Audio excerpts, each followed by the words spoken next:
Where are we at the moment? We are in Genesis chapter 6. We spent long time in Genesis chapter 5. And now we are in Genesis chapter 6. And we said this verse is very important. It's another junction in this downward trend in the experience of men in their move into darkness and evil and wickedness. So we are looking at Genesis chapter 6 verses 1 to 4. Last episode, we started looking at 2 New Testament passages that will help throw some light on our study in the book of Genesis chapter 6. So we are going to read again 2 Peter chapter 2 and Jude chapter 1. Obviously, Jude has only 1 chapter. But first, a quick word about their context.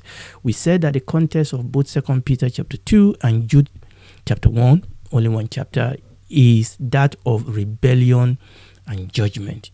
Rebellion and judgment. What both passages does for us is to outline fact of rebellion in history, both in celestial and terrestrial realm. So they outline couple of rebellion that is recorded for us in scripture, and also they declare to us the surety and the completeness, the effectiveness of God's judgment. 2 Peter chapter 2 verses 4 to 10. I'm reading from ISV. For if God did not spare angels when they sinned, but threw them into the lowest hell and imprisoned them in the chains of deeper darkness, holding them for judgment, and if he did not spare the ancient world, but protected Noah, a righteous preacher, along with 7 others, when he brought the flood on the world of ungodly people, and he condemned the cities of Sodom and Gomorrah and destroyed them by burning them to ashes, making them an example to ungodly people of what is going to happen to them. And if he rescued Lot, a righteous man who was greatly distressed by the immoral conduct of lawless people, for as long as that righteous man lived among them, day after day he was being tortured in his righteous soul by what he saw and heard in their lawless action.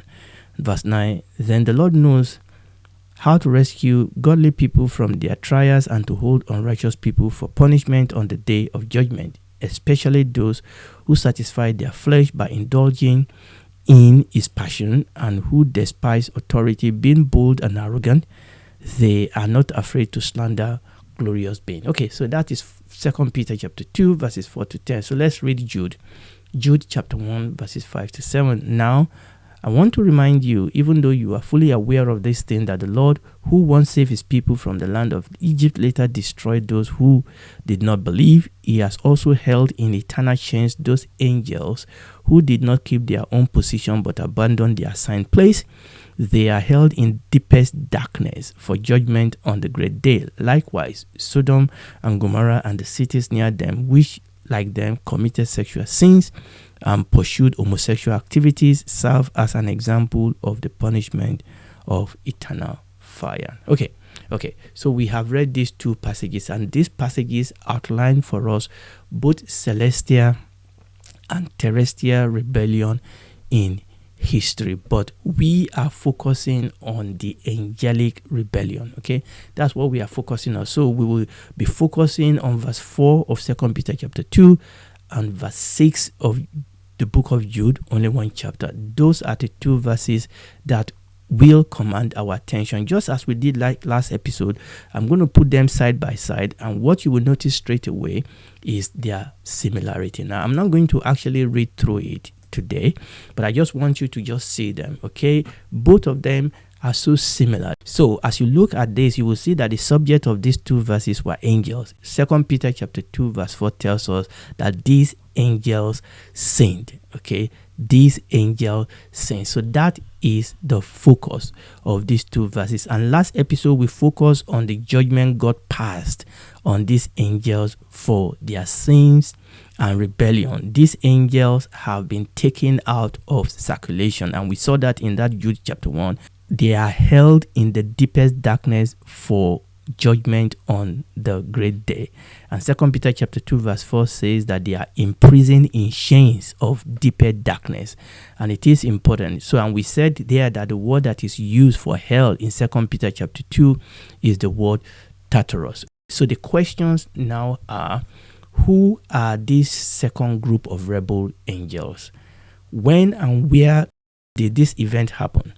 Are they connected to the event of Genesis chapter 6? Because that is our concern, why we have come here. We wanted and we are trying to understand what was going on in Genesis chapter 6 verses 1 to 4. Now, to help us answer this question, we need to ask more questions.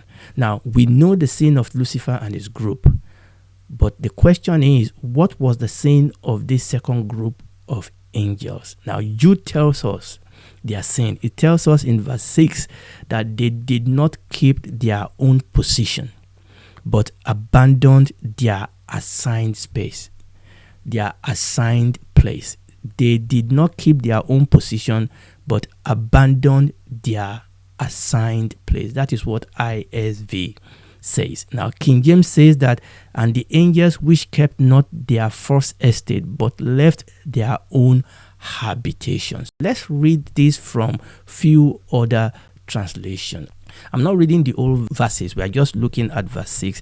Amplified says, and angels who did not keep, care for, guard, hold to their own first place of power, but abandoned their proper dwelling. Abandoned their proper dwelling. And ESV essentially say the same thing, that and the angels who did not stay within their own position of authority, but left their proper dwelling.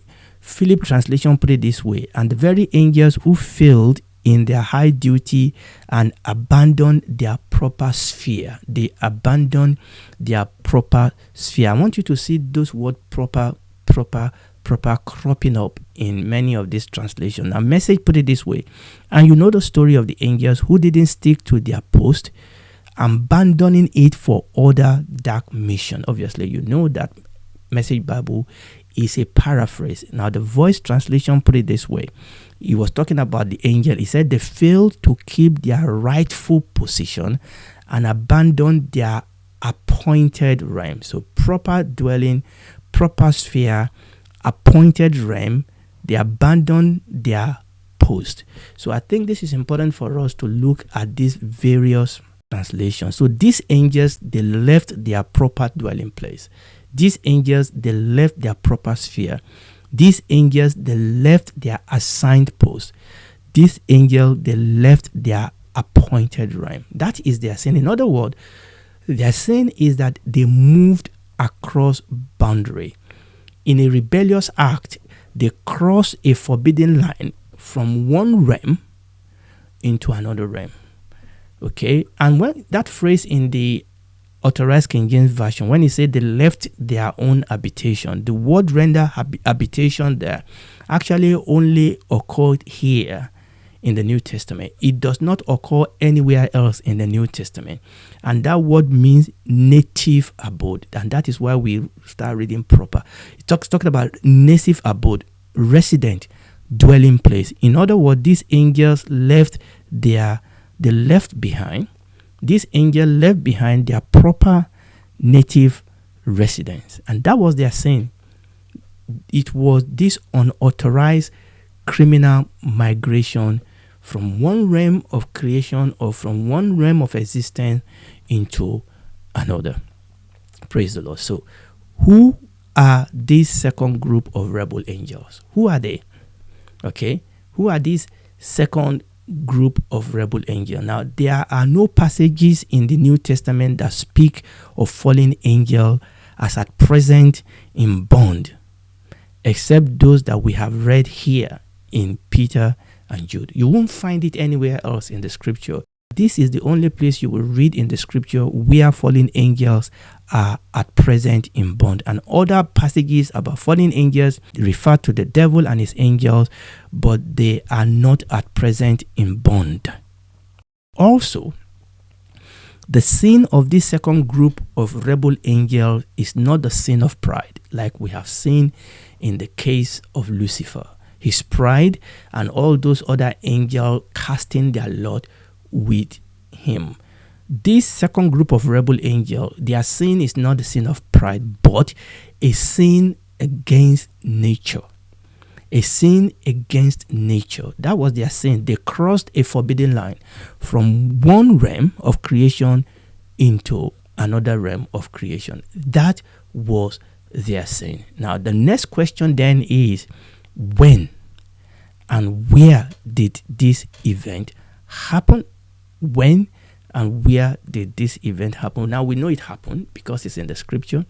Now, we know why it happens, because the angels sinned. We seen something about their sin. Okay, we know something about their identity, even though not fully. We know they are different from the devil or the Lucifer and his group. We know this is a different group of angels entirely. But the question is, when and where did this event happen? Now, the shorter answer is that the Bible did not give us a direct book or chapter or verses that we can go to and we can say, yes, this is where this happened. No, we don't have that in the scripture. Just like what we saw in the case of rebellion of Lucifer and his group, okay? We couldn't go to a book, we couldn't go to a chapter or a verse to say this is when or where it happens. But there are clues, just like we did when we were doing the study of the fall of the devil and the other angels that fell with him. There are clues in the scripture that can point us in the right direction. Maybe there are some things that are not revealed. Yes. There are some things that we cannot be dogmatic about. Yes. There are some things that we will not be able to totally be specific about. Yes. But there are clues in the scriptures that can and will point us in the right direction. So we are going to read Jude again.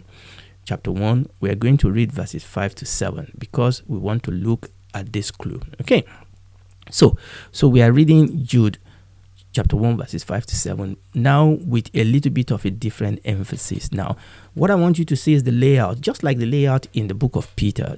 So Jude is going to give us 3 examples of divine judgment, obviously, that followed rebellion.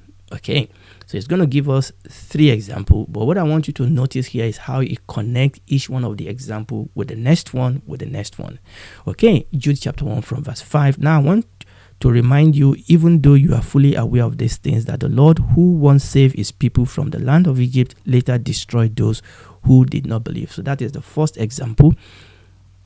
Then it will connect it to the next example, verse 6. He also held in eternal chains those angels who did not keep their own position but abandoned their assigned place. They are held in deepest darkness for judgment on the great day. Second group connected is going to connect for us the third group. Likewise, Sodom and Gomorrah and the cities near them, which like them committed sexual sins and pursued homosexual activities, serve as an example of the punishment of eternal fire. So we see this group, these 3 groups, and how they are connected. So it's this connection that I want us to focus on. So the first example is from the history of Israel. So that's the first example.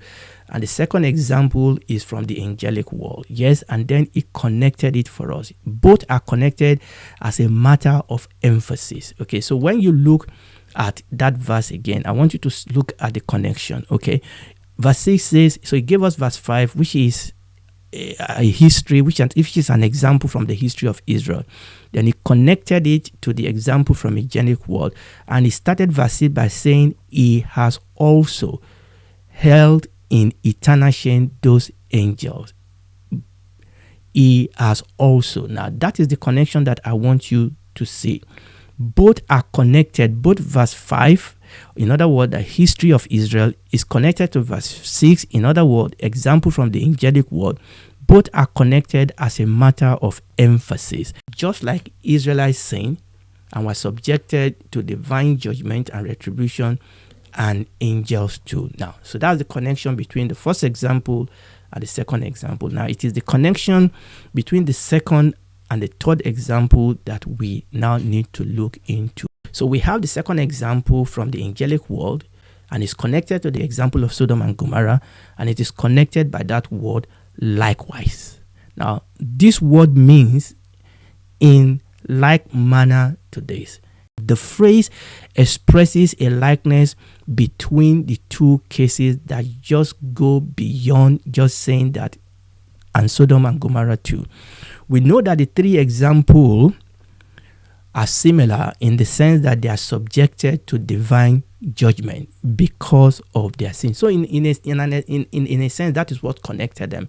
The sin and they are subjected to judgment. Now, their sin are different, but they sinned anyway, and they will be subjected to judgment. But the question is there a comparison here of similar manner or character? I'm talking about between the angel and Sodom and Gomorrah. Because when you go to verse 7, it talked about sexual sin. King James says it this way. He said Sodom and Gomorrah gave themselves over to fornication and going after strange flesh. Now that phrase, giving themselves over to fornication, is applicable to any sort of uncleanness. And that phrase, and going after strange flesh, means giving themselves up to unnatural lust. That is what it means.